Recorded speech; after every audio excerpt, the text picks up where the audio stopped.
사랑하는 성도 여러분, 2021년 새해가 밝았습니다. 새해를 맞이하여 하나님께서 여러분과 여러분의 가정에 은혜와 평강으로 가득 채워주시기를 바랍니다. 올 한 해 동안 하나님께서 여러분과 함께 해 주셔서 모든 위험에서 보호해 주시고 또 복을 주셔서 여러분의 인생길을 평탄하게 해 주시기를 바랍니다. 새해를 맞이한 우리 자신도 마음을 정해서 우리 삶의 우선순위를 분명히 하는 것이 좋겠습니다. 우리 주님께서 말씀하시기를 너희는 먼저 그의 나라와 그의 의를 구하라. 그리하면 이 모든 것을 너희에게 더하여 주시겠다고 약속해 주셨습니다. 이 약속의 말씀에 따라서 우리가 2021년 이 한 해 동안 우리 주님을 더욱 사랑하고 또 주님을 기쁘시게 하고자 그분 뜻을 헤아리며 그리고 말씀에 순종하며 살 때 우리 하나님께서 우리의 인생을 책임져 주실 것입니다. 이 복된 삶이 펼쳐지는 한 해가 되시기를 축원합니다. 오늘은 신년 감사 주일 예배로 드립니다. 우리가 함께 하지 못해서 여러 가지 아쉬움이 많습니다. 그래서 드라이브인 주일 예배를 드리는 분들에게는 또 친교를 나누지 못하기 때문에 우리가 투고 박스로 떡을 준비하였습니다. 우리 이를 위해서 수고해 주신 친교 봉사 사역팀에게 감사의 말씀을 드립니다. 2020년 세금 보고를 위해서 헌금 통계를 원하신 분들은 자신의 이름, 영어와 한글로 된 자신의 이름을 적어서 헌금함에 넣어주시거나 아니면 러비에 있는 신청서에 이름을 기입해 주시면 우리가 신속히 헌금 통계를 또 전해드리도록 그렇게 하겠습니다. 우리 교회는 교회 웹사이트와 또 유튜브를 통해서 온라인으로 예배를 드리고 있습니다. 그리고 매주일 주차장에서 드리는 드라이브인 주일 예배, 일부 예배는 오전 9시 30분 그리고 2부 예배는 11시에 드리고 있는데요. 2부 예배 11시에 드리는 예배는 우리 영어부와 또 주일학교 학생들을 포함해서 드리는 관계로 한국어와 영어를 병행해서 드리고 있습니다. 널리 알려주시고 또 많은 성도 동참을 바랍니다. 우리 청소년 모임은 금요일 오후 6시 그리고 또 주일에는 오후 3시에 줌 온라인으로 연결해서 우리가 진행하고 있습니다. 또 이에 궁금하신 분들은 저에게 문의하시기 바랍니다. 이제 우리 사도신경으로 우리 신앙을 하나님께 고백함으로 신년 첫 번째 주일 예배 하나님께 드리겠습니다.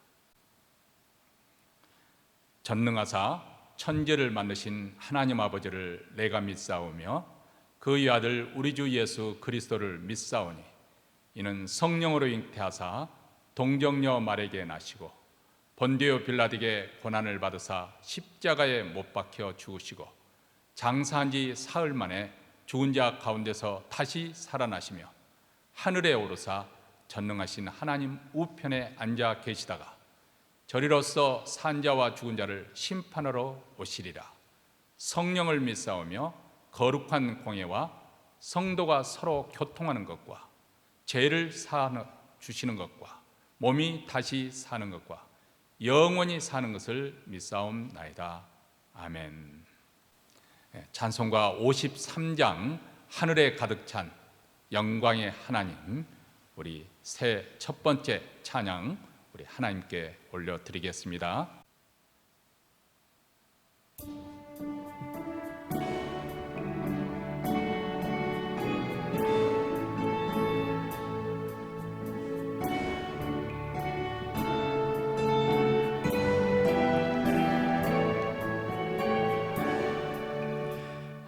하늘에 가득 찬 영광의 하나님, 온 땅에 충만한 존귀하신 하나님,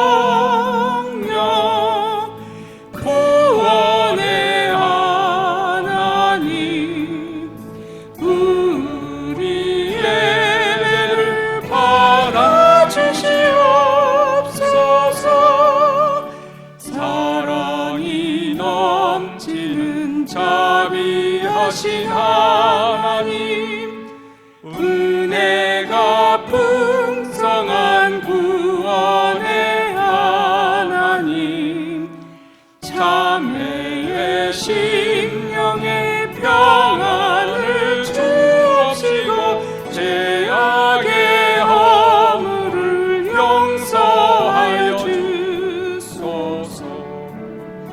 찬송과 영광과 생명, 구원의 하나님, 우리 예배를 받아 주시옵소서. 연약한 심령을 굳게 세워주시고 우둔한 마음을 지혜롭게 하시고 주의 뜻 받들어 참되게 살아가며 주 말씀 따라서 용감하게 하소서. 권능과 지혜와 사랑, 구원의 하나님, 우리 예배를 받아 주시옵소서. 주 앞에 나올 때 우리 맘이 기쁘고 그 말씀 힘내어 희망 솟아오른다. 고난도 슬픔도 이기게 하옵시고 영원에 잇대어 살아가게 하소서. 우리의 자랑과 기쁨, 구원의 하나님, 우리 예배를 받아 주시옵소서.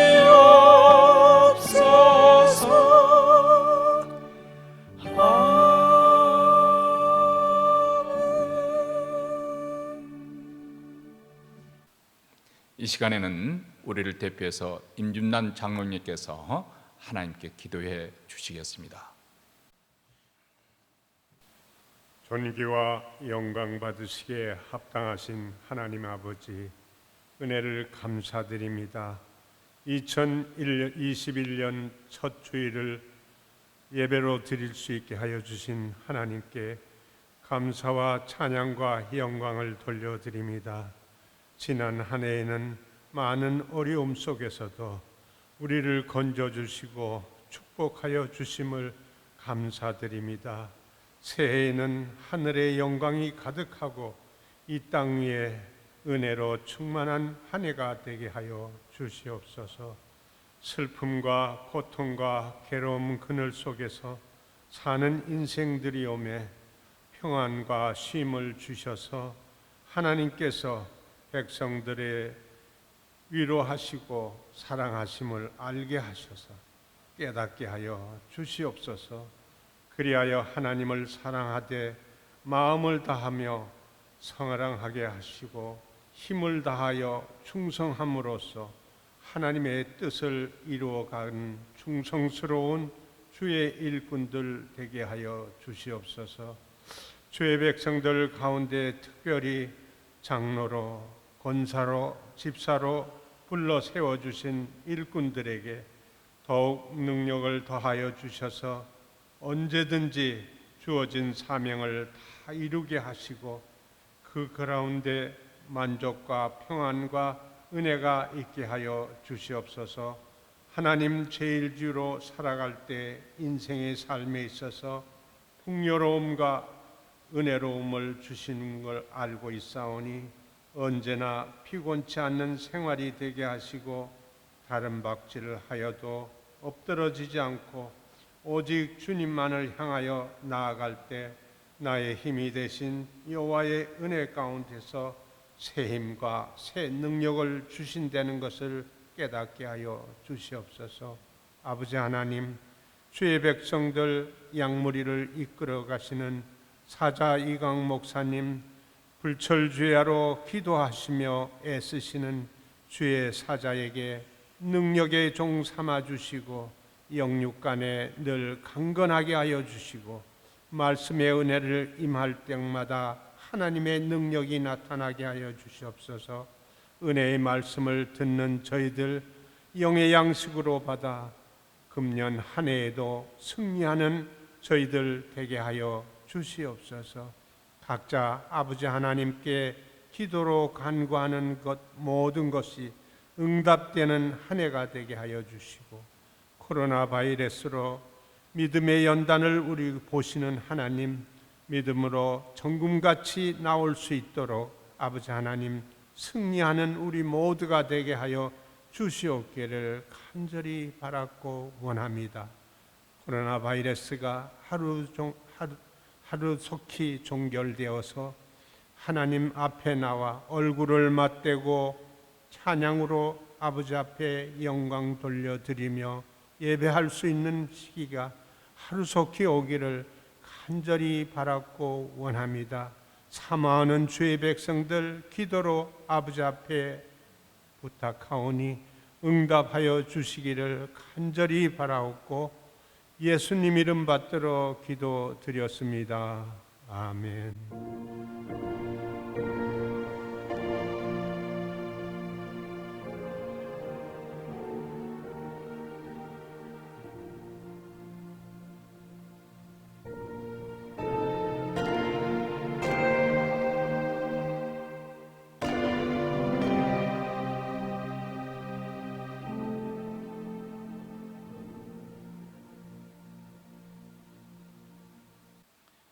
오늘 우리에게 주신 하나님 말씀입니다. 요한복음 4장 21절로부터 24절 말씀 우리 다 같이 읽겠습니다. 예수께서 가라사대 여자여 내 말을 믿으라. 이 산에서도 말고 예루살렘에서도 말고 너희가 아버지께 예배할 때가 이르리라. 너희는 알지 못하는 것을 예배하고 우리는 아는 것을 예배하노니 이는 구원이 유대인에게서 남이니라. 아버지께 참으로 예배하는 자들은 신령과 진정으로 예배할 때가 오나니 곧 이때라. 아버지께서는 이렇게 자기에게 예배하는 자들을 찾으시느니라. 하나님은 영이시니 예배하는 자가 신령과 진정으로 예배할지니라. 아멘. 미국에서 성령과 말씀으로 심령을 부흥시키는 설교자였던 A.W. 토저라는 목사님이 계십니다. 그분이 이런 말씀을 해주셨습니다. 그리스도인들의 삶의 모든 실패는 예배의 영광을 경험하지 못한 데서 시작된다. 실제로 우리 그리스도인들의 겪는 모든 영적 질병의 원인은 예배로부터 시작된다고 저도 생각합니다. 예배 중에 하나님의 임재를 경험하지 못하고 하나님의 영광을 보지 못한다면 그 예배가 무슨 효용이 있겠습니까? 예배 중에 하나님을 경험하는 사건이 일어나지 않으니까 우리의 마음이 예배 드리러 오기 전이나 그리고 드린 후에도 변화되지 않은 채 돌아가게 되는 것이죠. 예배 드린 후에도 여전히 우리 마음속에 있는 문제가 해결되지 않아서 답답한 것이죠. 여전히 인생 문제로 괴롭습니다. 그리고 여전히 변화되지 않은 채 우리는 자기중심적이고 이기적이고 교만합니다. 그래서 하나님께서 우리에게 부어주시는 모든 신령한 복을 전혀 누리지 못하는 것이죠. 부요한 하나님 나라를 경험하지 못하면서 오는 이런 영적 빈곤과 핍절, 결핍, 여기에서부터 모든 영적 질병이 발생하기 시작하는 것입니다.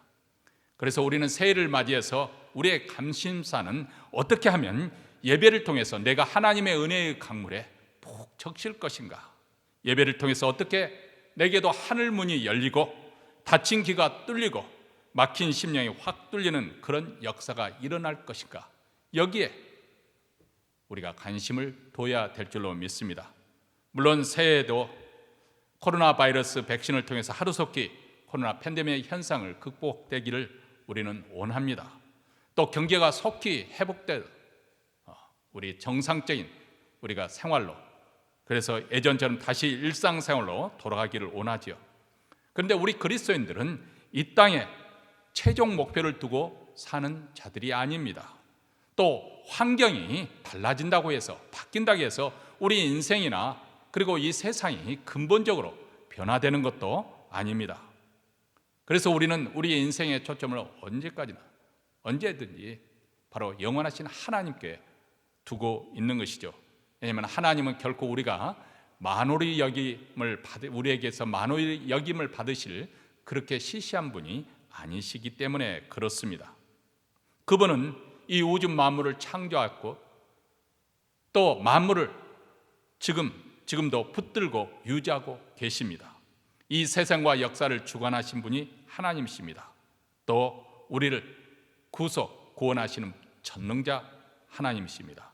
그래서 이 하나님을 높여드리고 찬양하는 일이야말로 우리 인간에게서 가장 가치 있고 소중한 일이 될 것입니다. 그만큼 하나님은 절대자로서 존재하고 계시기 때문에 그렇습니다. 그분은 절대 진리이십니다.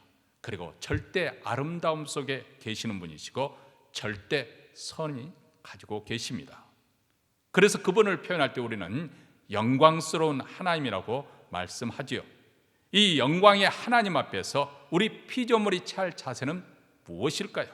당연히 예배자의 자세입니다. 근데 예배자의 자세를 우리가 알려면 히브리 단어 샤차라는 단어와 그리고 헬라 단어 프로스쿠네오라는 이 두 단어를 알아두는 것이 좋습니다. 히브리 단어 샤차라는 것은 절한다, 그런 뜻입니다. 우리가 세배에 절하는 것처럼 그렇게 넓적 엎드려 절한다. 또 헬라 단어 프로스쿠네오는 손이나 발등상에 키스를 한다는 그런 뜻입니다. 고대 근동을 시대를 배경으로 해서 찍은 그런 영화를 보면은 무슨 말인지 이해가 되실 것입니다. 왕이 보좌에 앉아 있고 그 앞에 신하나 아니면 예국 사절이 왕에게 아련하기 위해서 나오는 그 장면, 여러분 기억나지 않습니까? 자신의 몸을 땅에 납작 엎드리고 그리고 왕의 발등상이나 손에 입을 맞춥니다. 자, 이것을 우리가 상상하면은 우리가 하나님 앞에서 예배드릴 때 예배자로서 우리 자세가 어떠해야 될 것인지 잘 깨닫게 될 줄로 생각합니다. 예배 시간에 하나님만이 절대적으로 다스리고 지배하시도록 우리 자신을 철저하게 그 앞에 낮추는 것입니다. 그래서 시편 기자는 예배의 자리에 우리를 이렇게 초대하고 있습니다. 시편 2편 11절과 12절 말씀인데요. 하나님을 여호와를 경외함으로 섬기고 떨며 즐거워할지어다. 그 아들에게 입맞추라. 그렇지 아니하면 진노하심으로 너희가 길에서 망하리니 그 진노가 급하심이라. 여호와를 의지하는 자는 다 복이 있도다. 자, 이 구절에 보면 하나님 앞에 선 우리 예배자의 심정이 두 가지로 나타나고 있습니다. 하나는 기쁨이고 또 다른 하나는 두려움입니다. 또 다른 하나는 즐거움이고 또 다른 하나는 경외함입니다. 왜 이렇게 두 가지 상반된 감정이 나타나게 되는 것인가? 그것은 바로 영광스러운 하나님 앞에 선 피조물로서 당연히 경외심에 압도되기 때문에 두려움으로 우리가 나갈 수밖에 없는 것이죠. 동시에 그분의 영광에 완전히 압도되어 감격과 감사, 기쁨과 희열이 충만하게 되는 줄로 믿습니다. 그런데 우리가 어떻게 하면 이 영광스러운 하나님을 만나고 경험할 수 있을까요? 가장 보편적인 길은 예배를 통해서입니다. 왜냐하면 오늘도 하나님께서는 참된 예배자를 찾으시기 때문에 그렇습니다. 오늘 본문 23절입니다. 아버지께 참으로 예배하는 자들은 신령과 진정으로 예배할 때가 오나니 곧 이때라. 아버지께서는 이렇게 자기에게 예배하는 자들을 찾으시느니라. 다시 말하면 하나님께서 예배 시간에 우리를 만나 주신다는 것입니다. 그래서 예배처럼 중요하고 유익한 것은 이 세상에 없습니다. 하나님의 임재를 느끼며 예배 드리는 것보다 이보다 우리 인간에게 위대한 사건은 없을 것입니다. 예배는 인간이 만든 제도가 아닙니다. 하나님께서 우리를 만나 주시려고, 우리에게 복을 주시기 위하여 하나님께서 만드신 것입니다. 그러므로 이 예배를 성공한다는 것은 곧 하나님을 우리가 경험하느냐, 하나님을 만나느냐, 여기에 달려 있습니다. 하나님이 찾으시는 예배자가 되는 것, 이것이 예배자의 성공하는 첫 걸음이 되는 것입니다. 여러분은 하나님이 찾으시는 예배자이십니까? 하나님이 찾으신 예배자는 그렇다면 어떻게 예배를 드리는 것일까요? 오늘 말씀을 통해서 올 한 해 동안 우리 모두 하나님이 찾으시는 예배자의 모습으로 예배를 드리는 우리 모두가 되시기를 주의 이름으로 축원합니다. 먼저 우리는 예배의 자리에 하나님을 만날 것이라는, 영광스러운 거룩한 하나님을 만날 것이라는 기대감을 가지고 나와야 합니다. 왜냐하면 하나님께서는, 우리 주님께서는 마태복음 18장 20절에서 다음과 같이 약속해 주셨기 때문입니다. 두세 사람이 내 이름으로 모인 곳에는 나도 그들 중에 있느니라, 이렇게 말씀하고 있습니다. 자, 두세 사람이 모인 그곳, 이곳은 어디일까요? 두세 사람이라는 것은 교회가 모일 수 있는 최소 단위입니다. 바로 교회, 우리 주님께서 함께 하시겠다는 것입니다. 왜 우리가 모이는 것일까요? 예배 드리기 위해서. 우리가 예배 드릴 때 우리 주님께서 함께 하신다고 약속합니다. 우리 주님은 거짓이 없으시고 신실하기 때문에 약속대로 반드시 우리 예배에 임재하실 것입니다. 근데 예배 드리러 나온 우리에게 문제가 달려 있습니다.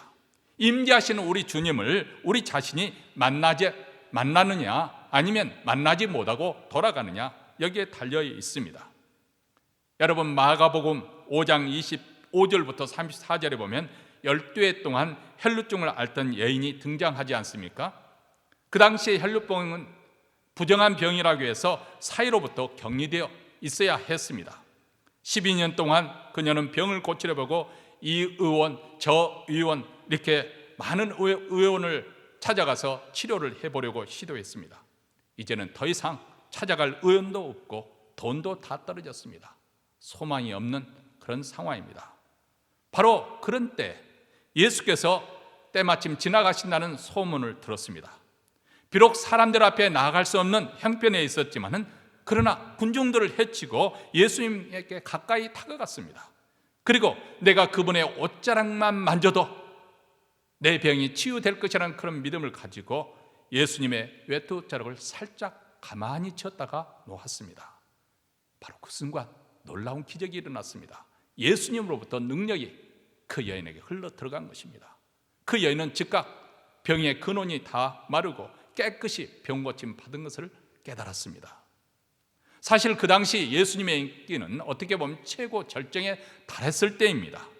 많은 사람들이 예수님을 추종하고 있었기 때문에, 예수님을 항상 애호싸고 있기 때문에 수많은 사람들이 예수님의 몸에 기대기도 하고 밀착되기도 하고 예수님 몸에 손을 대기도 했을 것입니다.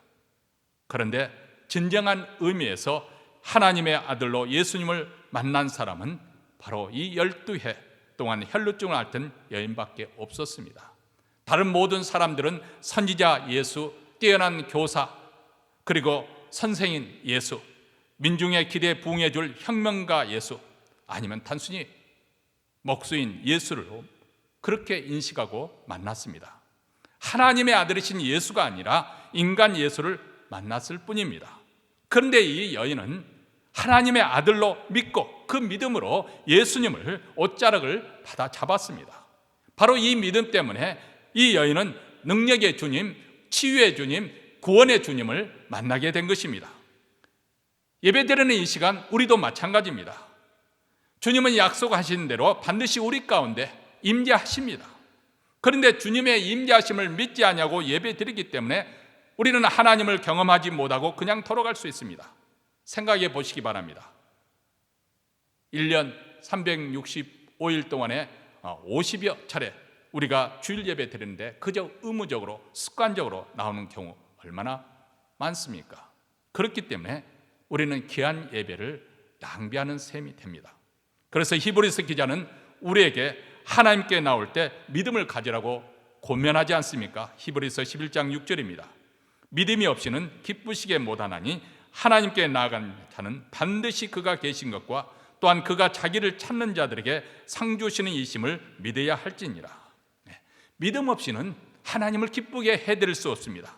하나님께 가까이 나오는 자는 하나님이 분명히 살아 계시고 그리고 하나님께서 당신을 찾는 자들에게 상 주신다는 사실을 믿어야 한다는 것입니다. 사랑하는 성도 여러분, 믿음으로 예수님의 옷자를 붙잡았던 여인처럼 우리도 오늘 하나님을 만날 것이라는 거룩한 기대감을 가지고 예배 자리에 나오시기 바랍니다. 하나님을 만날 것을 믿고 나오는 사람이 우리 하나님을 만나고 돌아가게 될 것입니다. 두 번째로는 신령으로 드리는 예배가 되어야 합니다. 신령으로 예배 드린다는 뜻은 무엇일까요? 신령이란 단어는 원문에 퓨마티라는 단어를 사용했는데 성령 혹은 영적인 것, 이런 의미입니다. 예수님은 인간의 문제, 그 죄와 악의 문제를 해결하시기 위해서 십자가에 죽으셨습니다. 그리고 3일 만에 부활하신 후에 하늘에 승천하셔서 영광의 보좌 우편에 앉으셨습니다. 그리고 약속하신 대로 또 다른 보혜사, 위로자, 상담자이신 성령 하나님을 보내주셨습니다. 이 성령께서 우리 인간의 영혼을 만져주실 때 바로 우리 마음에 불이 붙습니다. 우리를 하나님의 임재 앞에 세우는 것이고 우리 하나님의 임재 앞으로 인도해 가십니다. 바로 비로소 우리의 몸과 마음이 그리고 우리 영혼이 하나가 되어서 하나님을 섬기는 귀한 예배가 이루어지게 됩니다. 물론 사람들은 탁월한 예배의 형식을 갖추고 어떤 훌륭한 의식이나 프로그램으로 그렇게 화려하게 드리는 예배를 선호합니다. 그렇지만 성령께서 우리 영혼을 찾아오셔서 우리 영혼을 자유케 하시기 전까지는 우리는 결코 하나님의 임재 속으로 들어갈 수가 없습니다. 먼저 우리 영혼에 하나님의 불로 불이 붙여져야 합니다. 이럴 때 예배의 형식과 전통과 제도에 매이지 않고 우리 영혼은 자유하게 되고 그리고 그 자유함만 가지고 하나님께 예배를 드리게 됩니다. 본래 영은 어떤 장애를 받지 않습니다. 자유한 것이죠. 제한을 받지 않습니다. 우리는 지금 육체를 입고 있기 때문에 예배드리고는 이 장소에 있으면서 동시에 쇼핑하러 돌아다닐 수가 없습니다. 이처럼 우리에는 시간과 공간에 제한을 받는 그런 육체를 가지고 있습니다. 그런데 영은 이런 제한을 받지 않는다는 것입니다. 그렇다면 하나님은 영이시고 예배하는 자는 신령과 진정으로 예배하라는 의미, 이 영으로 신령으로 한 것으로 예배한다는 의미는 무엇일까요? 그것을 한마디로 표현한다면 하나님께 나아갈 때, 하나님께 예배를 드릴 때 어떤 제한을 가지 말라는 것입니다. 어떤 제도나 형태나 전통에 묶이지 말라는 것입니다. 자유롭게 예배 드리라는 것입니다. 하나님을 향한 우리 마음을 억제하지 말라는 것입니다. 자유롭게 열어놓으라는 것입니다. 예배 드릴 때 옆 사람을 의식해서 체면을 생각해서 우리가 참다운 예배에 집중하지 못하는 그런 일은 없어야 될 것입니다. 제가 최근에 들은 이야기인데 어느 집사님께서 드라이브인 예배에 참석하셨는데 비로소 통성기도 시간에 마음껏 소리내어 기도할 수 있었다. 그전에는 교회당에서 예배 드릴 때는 옆 사람이 자기 기도를 들을까 봐서 소리내서 크게 기도할 수가 없었는데 차 안에 있으니까 마음껏 소리 질러서 기도할 수 있어서 너무 좋았다 하는 이야기를 들었습니다. 맞습니다. 신령으로 예배 드리는 자는 찬양도 기념도 목청껏 마음껏 목소리를 아끼지 않고 드립니다. 두 손을 들기도 하고 혹은 눈을 감기도 하고 때로는 기뻐서 뛰기도 합니다. 다윗처럼 뛰면서 하나님을 찬송할 수도 있습니다. 합심 기도할 때 뜨겁게 소리내어 통성으로 기도할 수 있습니다. 또 방언으로 기도할 수 있습니다. 어떤 형식이나 어떤 제도나 전통에 그 제한을 받지 않습니다.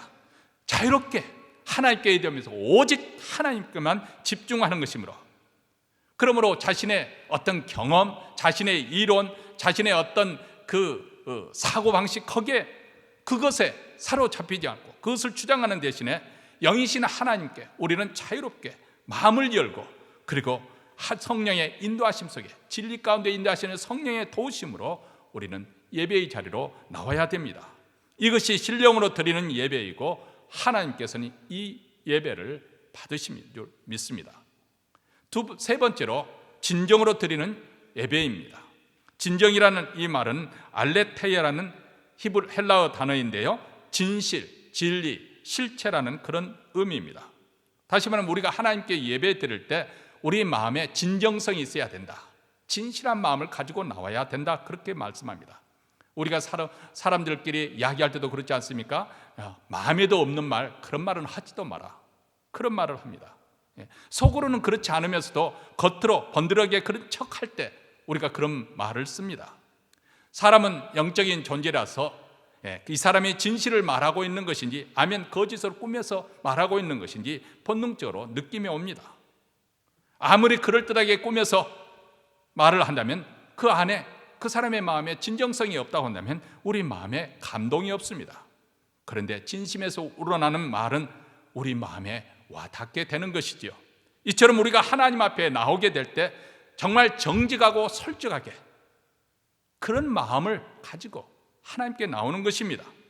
예수께서 바리새인과 서기관들을 향해서 엄령하게 질책하신 까닭은 그들이 외식과 위선을 행하기 때문이었습니다. 엄숙히 제사를 지내고 율법을 지킨다고 그렇게 지킨다고 했지만 그 마음속에는 탐욕과 악독이 가득했습니다. 그런데 그것을 뉘우치며 회개치 않았습니다. 그리고 사람들 앞에 설 때는 거룩한 척했습니다. 하나님 앞에서 그들은 진실하지 않았던 것입니다. 그러므로 우리는 예배 드리기 전에 먼저 우리 자신의 마음을 정리해 볼 필요가 있습니다. 한 주간 세상에 살면서 우리가 흐트러지고 산만해졌던 마음을 다시금 모아서 집중하는 것입니다. 그리고 더러워진 마음을 돌이켜서 회개하고, 그래서 하나님 앞에서 우리 마음이 투명하게 비치는 그런 정직한 영으로 나오는 것입니다. 물론 우리는 인간이기 때문에 예배 드리는 중에도 온갖 생각이 떠오를 수가 있습니다. 사실 예배를 인도하는 저에게도 기도를 할 때 다음 우리가 찬송가 부를 텐데 어찌 찬송가 몇 장이지, 이런 생각이 순간적으로 떠오를 때가 있습니다. 그럴 때마다 이런 잡념이나 이런 생각들을 억제하는 것이죠. 그래서 우리 주님께만 초점을 맞추도록 우리 마음에 집중하는 것입니다. 이렇게 진정으로 드리는 예배를 하나님께서 받으신다는 것입니다. 사랑하는 성도 여러분, 우리 예배의 핵심은 어떤 장소에 드리는 것이나 어떤 방법, 어떤 형식, 제도, 여기에 있는 것이 아닙니다. 교회당에서 예배를 드릴 수도 있고 또 집으로 온라인으로 예배를 드릴 수 있습니다. 야외나 상가에서도 예배를 드릴 수가 있습니다. 그런데 중요한 점은 내 자신이 하나님을 찾으시는 예배자인가 하는 점입니다. 하나님을 정말 믿는, 하나님이 이곳에 임재하고 계신다는 그런 거룩한 기대감을 가지고 그것을 믿고 나오느냐는 것입니다. 그리고 내가 드리는 이 예배에 정말 성령께서 인도함을 받는 그런 신령한 예배인가, 그리고 내 마음에 정말 하나님을 사랑하는 그런 진정성 있는 예배를 내가 드리고 있는가, 이것이 바로 예배의 핵심입니다. 지금 우리는 코로나 팬데믹 상황 속에서 온라인 예배를 어쩔 수 없는 대안책으로 드리고 있습니다. 많은 교회가 지금 이렇게 그 건강을 위해서, 지키기 위해서, 또 남의 생명을 보호하는 차원에서 이렇게 온라인 예배를 드립니다. 특별히 병석에 누워 계신 분들, 연세가 많으신 분들, 어린 자녀가 있으신 분들, 그리고 직장이나 사업 때문에 어쩔 수 없이 주의를 지키기 어려운 힘든 분들에게는 이런 온라인 예배가 꼭 필요하죠. 그리고 지금 실제적으로 큰 도움을 받습니다. 아마 앞으로도 이 온라인 예배는 이 대면 예배와 함께 계속 이렇게 진행해 가게 될 거라고 보여집니다. 그런데 집에서 다른 성도들과 함께 드리지 못하고 나 홀로 예배 드리는 이 온라인 예배는 자칫 예배자로서의 자세가 흐트러지기가 쉽다는 것, 우리가 그런 위험성은 우리가 놓치지 말아야 될 것이라고 생각합니다. 아무도 보지 않는다고 생각하고, 사실 이 생각 자체가 우습습니다. 예배의 대상이 하나님이 보고 계심에도 불구하고 나 혼자 있다는 생각 때문에 남들이 보는 시선에 개의치 않냐고 자기 편의대로 예배 드릴 위험성이 있습니다. 그래서 우리 예배는, 우리 교회에서는 그나마 감사하게도 앞에 주차장이 모든 성도를 다 포용할 수는 없지만 주차장이 있어서 드라이브인 예배를 매주일 드리고 있습니다. 우리가 드라이브인 예배를 드리는 이유는 히브리서 기자가 우리에게 이렇게 공고하고 있기 때문에 그렇습니다. 히브리서 10장 25절에 모이기를 피하는 어떤 사람들의 습관과 같이 하지 말고 오직 권하여 그날이 가까움을 볼수록 더욱 그리하자. 종말이 가까울수록, 말세의 그 때가 깊어질수록, 우리 주님이 점점 다시 오실 날이 가까워질수록 우리에게 모이기에 힘쓰라는 것입니다. 함께 예배드리기 어려운 상황, 그럴 때일수록 우리는 어떻게 하면 안전하게, 그러나 지혜롭게 우리가 함께 모여 예배 드릴 건가, 우리는 생각해야 될 것이고 또 믿음으로 우리는 이 자리에 참여하는 것입니다. 우리 주님은 우리 인생이 연약한 줄 알기 때문에 교회 공동체로 함께 모여 예배 드리도록 하였습니다. 장작불도 함께 모아야 잘 탑니다. 그러나 장작불 잘 타고 있는데 흐트러져 버리면 오래가지 못하는 것이죠. 장작불은 이내 꺼지게 되고 서서히 재가 되어가는 것처럼 우리 신앙도 식어서 냉담하게 될 것입니다. 그러나 그나마도 우리가 주차장에서 모여서 함께 예배드리는 것, 비록 각자 차 안에 머물러 있지만은 우리가 함께라는 것, 이것이 얼마나 서로에게 위로가 되고 격려가 되는지를 모르겠습니다.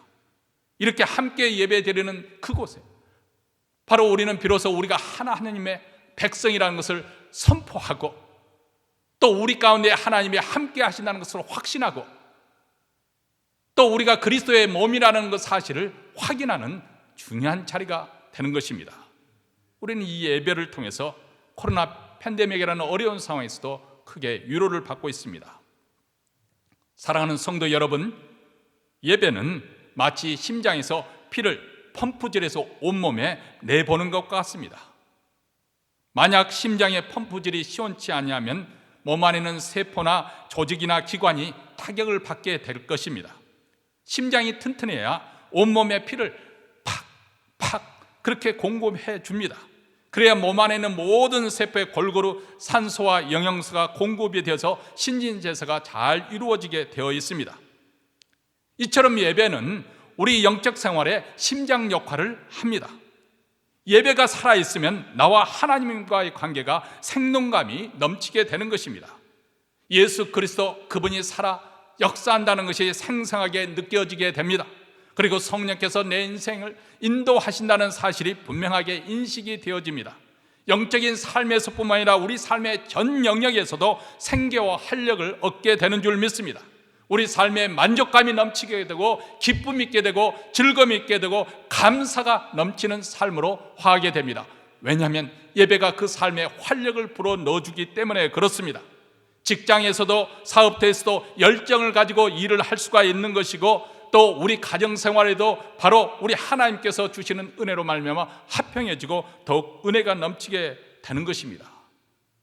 사랑하는 성도 여러분, 우리 인간의 모든 일의 중심은 마음에 있습니다. 그래서 우리 주님은 항상 마음에 초점을 맞추고 목회를 하셨습니다. 그리고 그 마음의 중심에는 영혼이 있습니다. 그런데 이 예배 시간에 이 영혼의 불길이 일어나게 되는 것입니다. 우리가 하나님과 대면함을 통해서 불이 붙는 것입니다. 그러려면 우리가 믿음을 가지고 예배의 자리로 나아가야 하는 것입니다. 신령과 진정으로 예배를 드리는 예배가 바로 우리 심령에 불을 붙여주는 것입니다. 2021년 우리가 새해를 맞이해서 이 놀라운 이 위대한 사건들이 매 주일 예배 드릴 때마다 일어나기를 주의 이름으로 축원합니다. 기도하겠습니다.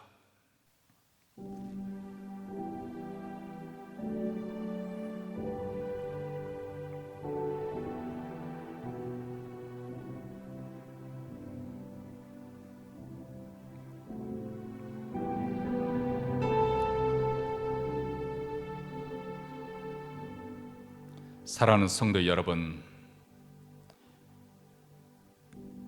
2021년 새로운 한 해를 시작하면서 우리가 첫 번째 메시지, 하나님이 찾으시는 예배자라는 제목으로 말씀을 들었습니다. 여러분은 어떻습니까? 지금 여러분은 하나님이 찾으시는 참된 예배자의 모습으로 나오고 있습니까? 올해도 우리가 50차례가 넘는 주일 예배를 드릴 것이지만은 주일 예배 하나하나마다 정말 하나님이 연락하실 만한, 받으실 만한 그런 예배가 드려진다면 얼마나 놀라운 일이 일어나겠습니까? 그런데 이 예배를 통해서 우리가 하나님을 경험하지 못하고 하나님의 임재, 하나님의 만져주시는 흔적을 느끼지 못하고 예배의 자리를 떠나게 된다면 참으로 슬픈 일입니다. 예배 드릴 때마다 살아계신 하나님이 나를 만나 주실 것이라는 거룩한 기대감을 가지고 나오십시오. 그 하나님을 믿는 믿음으로 예배 자리에 나오십시오. 그리고 신령과 진정으로 예배를 드리십시오. 그리하면 하나님께서 우리 영혼에 불을 붙여 주실 것입니다. 그래서 우리의 삶이 힘을 얻고 활력을 얻고, 그래서 어떤 위기 속에서도, 어떤 환경 속에서도 우리는 힘있게 또 담대히 살아가게 될 것입니다. 자비로우시고 은혜로우신 하나님 아버지, 첫 번째 주일 예배를 하나님께 드리면서 다시 한번 우리가 하나님 앞에 선 예배자의 자세에 대해서 어떤 모습으로 하나님께 예배 드려야 할 것인지 배웠습니다. 들었습니다. 성령께서 감동함을 주셔서 올 한 해 동안 하나님께 드리는 예배가 우리 하나님이 기뻐하시고 연락하시는 예배가 이루어지도록 도와주시옵소서. 성령의 인도하심 속에 우리가 진정성을 가지고 예배 드리기를 원합니다. 그래서 하나님의 살아계신 것을 경험하고 또 하나님의 만져주심으로 우리의 마음 심령이 새로워지는 아름다운 역사가 일어나게 하여 주시옵소서. 이제 예배의 순서에 따라 첫 번째 예물을 가지고 하나님 앞에 나왔습니다. 올 한 해 동안 우리가 수고한 그 모든 것이 헛되지 않냐고 잘 거두어드릴 수 있도록 우리 하나님께서 지켜주시고 또 우리가 하고 있는 그 모든 일에 우리 주님이 도와주셔서 형통하게 하여 주시기를 간절히 원합니다. 그리고 특별히 우리 가정에 화목과 화평을 다해 주시고 또 자녀들에까지 우리 하나님께서 모든 위태한 일에서 지켜 보호하여 주시며 또 그 길을 평탄케 하여 주시옵소서. 이 예물이 쓰이는 곳마다 우리 주 예수 그리스도의 복음이 이 몬테리 지역뿐만 아니라 땅 끝까지, 특별히 우리 북한 동포에까지 전파되는 귀한 역사, 밑거름으로 쓰임받게 하시고 모든 선교사님과 선교단체 후원함을 통해서 하나님 나라가 힘있게 이루어지게 하여 주시옵소서. 이제는 우리 구주 예수 그리스도의 은혜와 하나님 아버지의 무한하신 사랑과 성령의 교통하심이 새해를 맞아여 하나님이 찾으시는 참된 예배자의 삶을 살기로 다짐하며 이 자리를 떠나는 사랑하는 백성들 위해, 그 가정과 사업체 위해, 그리고 교회 위해 영원토록 함께 있을지어다. 아멘.